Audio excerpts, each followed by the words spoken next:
Zee 24 तास एक पाऊल पुढे। नाशिकच्या मध्यवस्तीत असलेल्या शॉपिंग मॉलमुळे परिसरातले नागरिक त्रस्त आहेत। या मॉलमधून होणाऱ्या ध्वनी प्रदूषणामुळे परिसरातल्या लोकांच्या हृदयाचे ठोकेही वाढलेत। लोकांची व्यथा न महापालिका ऐकून घेतेय, न ध्वनी प्रदूषण मंडळ, न पोलीस। नाशिकमधल्या उंटवाडी परिसरातला हा 4 मजली मॉल।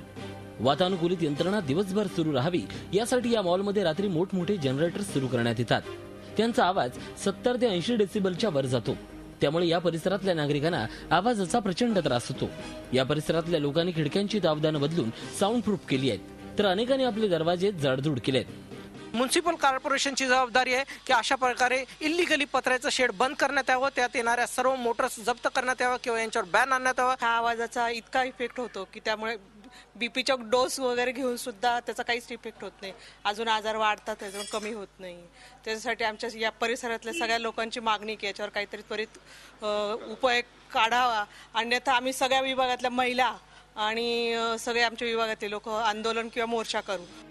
प्रदूषण नियंत्रण मंडळानं मात्र याबाबत हात वर केलेत।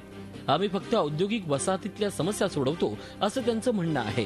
नासर्डी नदीत या मॉलनं अनधिकृत बांधकाम केल्याचा आरोप असूनही महापालिका काहीही कारवाई करत नाहीये। कमिशनर साहेबांचा मेसेज आला की तुम्ही मॉनिटरिंग करून आम्हाला रिझल्ट द्या, त्याप्रमाणे आम्ही आज जमलं तर आज उद्या आता ते म्हणे की मशीन बंद आहे, जेव्हा चालू होईल त्यावेळेस त्यांच्या बरोबर पोलीस स्टेशन मधून सुद्धा कोणी लोक अधिकारी घेऊन जॉईंटली मॉनिटरिंग करून त्याचे रिझल्ट आम्ही पोलीस कमिशनर साहेबांना सबमिट करू। सगळ्या प्रशासकीय यंत्रणा एकमेकांकडे बोट दाखवतायत। या सगळ्या गदारोळात लोकांच्या आरोग्याशी मात्र खेळ होतोय। झी 24 ताससाठी योगेश खरे, नाशिक। झी 24 तास एक पाऊल पुढे।